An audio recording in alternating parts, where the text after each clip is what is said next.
ये कंफ्यूजन है। Confusion create कर रहे हैं। सामने आपके डाटा है ना जो आपने दिखाया। अरे सुन तो लो, डाटा सामने है ना, वो सामने दिखाई दे रहा है कि हिंदू जनसंख्या पिछले 20-50 सालों के अंदर कहां से कहां घटकर आ गई और उसके बाद मुस्लिम जनसंख्या वो बढ़ रही है। वो तो लगातार बढ़ाए जा रहे हैं, क्योंकि वास्तविक तौर पे इसको समझें कि पूरे विश्व में भयावह स्थिति है कि हिंदू जनसंख्या, यानी हिंदुस्तान के अंदर ही नहीं, पूरे सब जगह तो घट ही रही है, हिंदुस्तान के अंदर भी घट रही है, लेकिन मुस्लिम जनसंख्या लगातार बढ़ रही है। और वो बढ़ने का क्या है, वो ऑर्गेनाइज वे में हर मदरसे से, हर मस्जिद से, हर घर से, हर मौलाना का यही ऐलान होता है, सामने आगे कुछ भी बोलें। लेकिन आज मैं कह रहा हूं यही सर्वे करा लो, किसके कितने बच्चे हैं। एक कहावत आई थी, एक कितने बच्चे हैं मेरे तो 2 ही बच्चे हैं। आपके? कितने बच्चे हैं? कितने बच्चे हैं आपके, बताइए ना पहले सर। नहीं, एक मिनट, एक सर्वे कर लेते हैं ना सर, एक त्वरित सर्वे करते हैं, उसके बाद चर्चा आगे बढ़ाएंगे। एक त्वरित सर्वे करते हैं सर, बताइए ना कितने बच्चे। नहीं, मैं कहता हूं सर बच्चे तो बता दीजिए, वही तो बताइए ना सर, जल्दी से सर। नहीं, मुझे एक और मेहमान के पास जाना है, मैं त्वरित सर्वे कर रही हूँ। सर एक मिनट, पहले मुझे बच्चे तो बता दीजिए सर, बच्चे तो बताइए पहले। बच्चों से बताने में क्यों डर रहे हैं? अच्छा, मैं उधर से शुरू करती हूँ। आपके कितने बच्चे हैं बताइए? हमारे 2 बेटे हैं। 2 आपके? 4 आपके? 2 आपके? 6 तो 6 4 10 11 12 13 14 बच्चे इधर। सन्यासी हैं आप तो?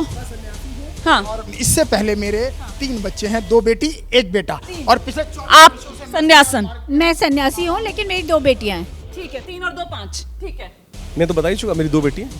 7 आप? 9। तो इधर 9 और इधर 14, तो ये डिसबैलेंस तो है ना? तो ये डिसबैलेंस है सर। तो यहाँ से ये बच्चे बढ़ाकर ये बैलेंस सही बनेगा, या फिर वहां पर कंट्रोल करके ये बैलेंस सही बनेगा, ये सवाल है। बताइए, हमारे दो किसने अडॉप्ट किया? हमने अडॉप्ट किया ना, और पूरी तरह अडॉप्ट किया। और वहां कहां अडॉप्ट नहीं हुआ? वहां तो ये कहा गया कि जो संतान है वो तो ईश्वर की औलाद, ईश्वर की कृपा है, जितनी मर्जी हो जाए। और कोई भी अल्लाह की देन जो बात की जाती, कहां ऑर्गेनाइज किया गया? और इसीलिए तो सारी समस्याएं हो रही हैं। डेमोक्रेट ये सब मैं आ रही हूँ। ये समस्या हिंदू और मुसलमान वाली है, या फिर कौन कितना शिक्षित ये उसको लेकर है, कौन किस वर्ग का है ये उसको लेकर है? इस पर भी मैं आऊंगी। पहले जल्दी से आपका टेक। देखिए, पहले आंध्र प्रदेश के सीएम ने कहा कि बच्चे ज़्यादा करो सीटें ज़्यादा होंगी। फिर तमिलनाडु के सीएम ने कहा बच्चे ज़्यादा करो सीटें ज़्यादा होंगी। फिर मध्य प्रदेश में एक दर्जा प्राप्त मंत्री हैं, उन्होंने कहा जो ब्राह्मण 4 बच्चे पैदा करेगा 1 लाख रुपया दूंगा। ये असल में कन्फ्यूज़ ये हैं कि हम तादाद ब्राह्मणों की बढ़ाएं, ये दलितों की बढ़ाएं, सिखों की बढ़ाएं, या ईसाइयों की बढ़ाएं, पादरियों की बढ़ाएं। ब्राह्मण चूँकि बहुत कम है, ब्राह्मण चूँकि बहुत 15% है, मुसलमानों के बराबर है, तो ये चाहते हैं कि ब्राह्मण वहाँ तक पहुँचे जहाँ तक ये 80% तक लाना चाहते हैं। तो आप ये कह रहे हैं कि जातिवाद को, वो आरोप लगा रहे हैं कि ये जातिवाद को बढ़ावा देने के लिए इस तरीके के ये तर्क लेकर आ रहे हैं। देखिए, कुतर्क गणना कुछ लोगों की फितरत में होता है। बच्चे कितने हैं पता लग गया इनका ना। अब मैं एक बात कहना चाहता हूँ, जो आपने डेमोग्राफिक जो आंकड़े दिए थे, अब ये 4% का डिफरेंस है ना जी, वो 10 से 14 हो गए, हम 83 से 79 पर पहुंच गए। आप सोचिए ना, 4% बहुत बड़ी संख्या होती है। 1 करोड़ 140 करोड़ देशवासी हैं हम लोग। आप देखिए, और देखिए उससे भी ज़्यादा महत्वपूर्ण क्या 6% क्या होता है? नहीं, माइक इधर है, आपकी आवाज ही नहीं जाएगी सर। माइक इधर है, उनकी आवाज ही नहीं जा रही है। तो हाँ, कुछ लोगों ने तय कर रखा है डिस्टर्बिंग एलिमेंट है। नहीं, लेकिन क्योंकि आप तर्क से बात कर रहे हैं विनोद जी, इसलिए मैं इसलिए आपसे बताना चाहती हूँ इस बात को, और मेरा दर्शक को भी ये बात जाननी चाहिए कि वो जो लेटेस्ट, वो जो फैमिली हेल्थ सर्वे के आंकड़े आए थे, उसमें एक और बात ये निकल कर आई कि अभी इस समय देश में सबसे ज्यादा प्रजनन दर अगर किसी समाज में घट रही है, सबसे तेजी से घट रही है, तो वो मुस्लिम समाज है सर। और उनकी जो प्रजनन दर है वो भी घटकर अब 2.1 के आसपास आ गई है। सबसे तेजी से घट रही है सर प्रजनन दर मुसलमानों की। वो आंकड़े अलग हैं। मैं एक आरोप कहता हूँ, आंकड़े तो सर वही तो आगे चल के आबादी में कन्वर्ट होंगे। इसीलिए तो वहां से आरोप लग रहा है कि ये राजनीति कर रहे हैं। यहाँ पर किसी हिंदू का भला करने की इनकी सोच नहीं है। एक परिवार, उस पर बोझ बढ़ेगा, 3-3 बच्चों का पालन पोषण परिवार कैसे करेगा सर? नहीं, मुझे बोलने की परमिशन हो तब तो मैं बोलूंगा ना। बात देखिए, ये दो बड़ी महत्वपूर्ण चीज़ें हैं। एक तो आपने जो परसेंटेज देखा कि कंपोजिशन ऑफ द पॉपुलेशन कहाँ पे चेंज हुआ और कहाँ पे शिफ्ट हुआ। दूसरी बात ये देखिए कि जो 2011 के जनसंख्या के आंकड़े हैं, वहाँ पर ग्रोथ रेट कितनी है? इनकी 26% है, और जो एवरेज ग्रोथ रेट है 17% है। तो 17 का और 26 का अंतर है ना जी। मैं कहना चाहता हूँ अभी लेटेस्ट वाले आंकड़े अभी तो चूंकि अनपब्लिश्ड है, या मतलब ये कहना चाहिए बहुत ज्यादा रिलायबल नहीं कह सकते, एस्टिमेटेड आंकड़े। नहीं, फैमिली हेल्थ सर्वे वाले आंकड़े तो आए हैं जिसके हिसाब से प्रजनन दर अगर किसी समाज की सबसे ज्यादा घटी है तो वो मुस्लिम है। 2.1 पर उनकी आ गई है, सबसे ज्यादा गिरावट उनमें आई है। देखिए इससे उनकी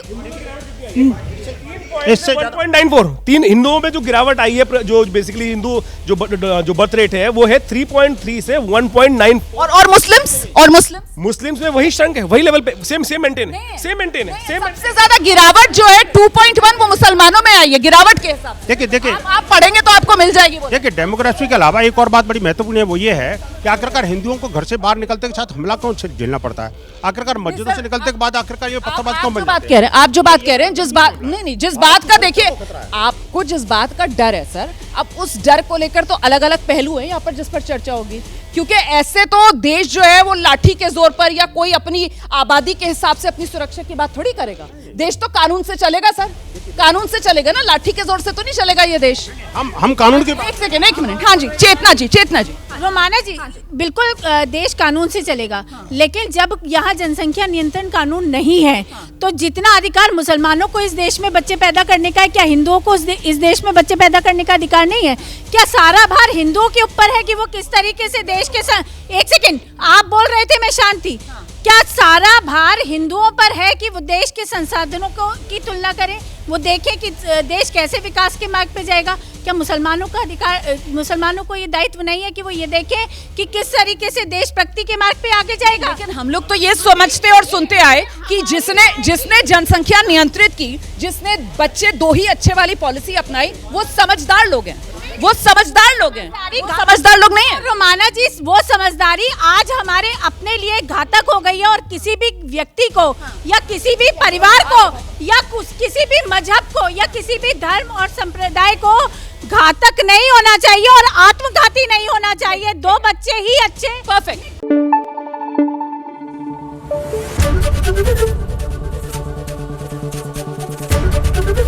एबीपी न्यूज आपको रखे आगे।